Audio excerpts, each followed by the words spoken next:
Welcome, ladies and gentlemen, to another edition of a predictions video on the channel here for today. We've got the Michigan doubleheaders this weekend, as you guys know, and it is my home track. Unfortunately, though, because due to COVID reasons, obviously, there will be no fans in attendance, but nevertheless, I am going to watch the race on TV, as most of you. I'm here to give you guys fantasy advice with a quick update on the channel. Just got back from Verizon. I was there for about 4 hours or so earlier today, so I just got back about an hour and a half before the race. Still have to get this video out, so it's a little bit rushed.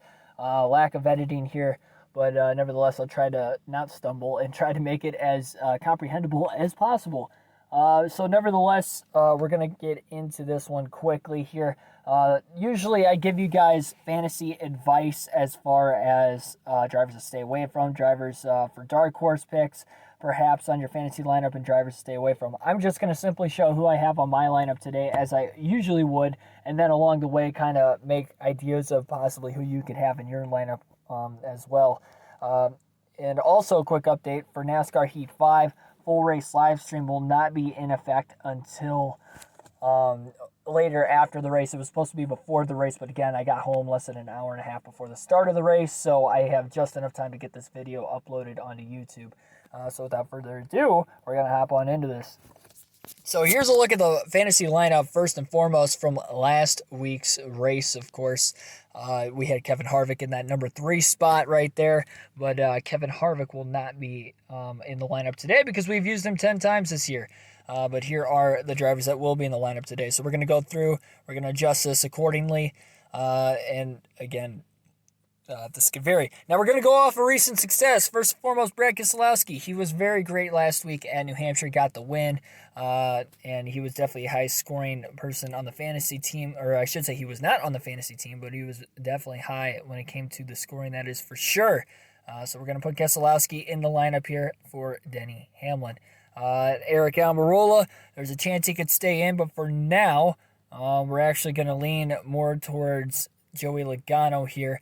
Logano, of course, won the spring race last year at Michigan. He's definitely high on my radar for today. He led a lot of laps in the last race as well. I think it's going to play more like the August race last year, not only because it's in August, but the June race was actually only a high of like 60 degrees during that race. I remember vividly that was the case versus the August race was mid-80s, closer to what the temperature will be here today. So track conditions will be closer to that if I had to guess for this weekend's races. So I lean more towards data from the August race rather than the June race.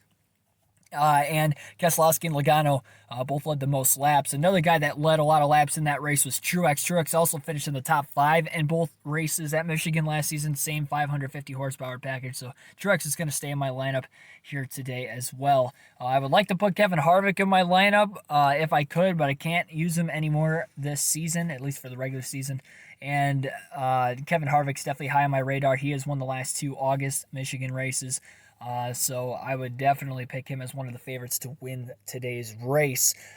So for that third starter, obviously, again, we're keeping Truex in the lineup. We're going to throw Denny Hamlin in there. He's had a lot of success recently, and I think you got to keep in with the hot hand. Also, Hamlin performed well here in both races last season, finished in the top 10 in both of the Michigan races. Kyle Busch has also finished in the top 10 in both of the last few Michigan races. Recent success would show for him to not necessarily be in the lineup. He is a little bit, he's not as consistent, I guess, versus a guy like Aric Almirola. Had a great race in the Michigan June race last year. Almirola is on probably the hottest streak of anybody currently in the Cup Series, outside of maybe consider Kevin Harvick.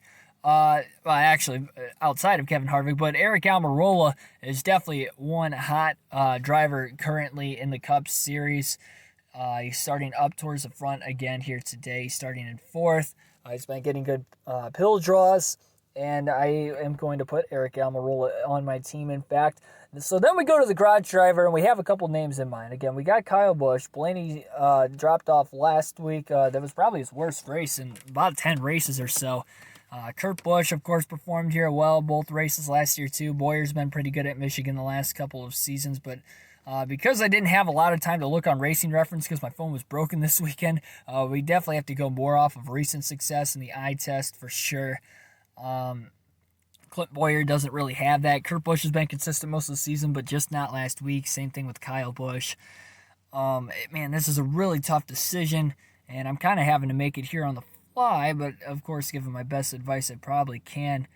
We'll probably have to take Blaney, and simply because, again, that's a good thing with it being at Michigan this week is I have been to the last 4 Michigan races, both of them last year and both of them in 2018. It seems like Blaney seems to run well. He didn't really lead any laps last year, but he was in the top 10 consistently before running out of fuel at the very end of the race, as did the other 2 Penske drivers.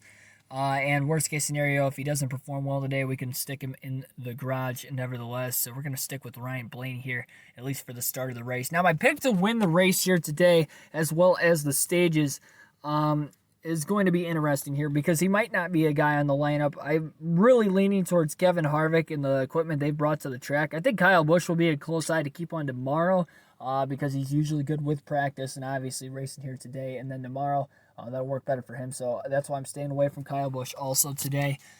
So just to play it safe, I think we're going to take Kevin Harvick, and I think he will be a threat to win the race nevertheless as well.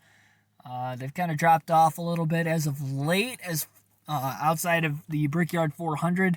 Yeah, he's still finishing in the top 10, but it's taken him all race to get there necessarily. But when you go to a track where he's had a lot of recent success, such as Michigan, I think it's hard to pick against him. And again, we're kind of playing it safe today with the limited resource I've had this week without having my phone to look any of this stuff up. So, yeah, we're going to go with Kevin Harvick all the way across the board in case he wins any stages or anything of that nature. So Kevin Harvick is my pick to win at Michigan here today. So sorry for the quick video. Everything will be back to normal tomorrow with the predictions video as well as the post-race analysis video later on tonight. So subscribe for more daily NASCAR content. Hit the like button down below. Comment who you have on your fantasy team or maybe some predictions of your own for today's race. And I'll see you guys later tonight for the post-race analysis as well as our stream on NASCAR Heat 5 as usual. And yeah, that's all. So I'll see you guys later.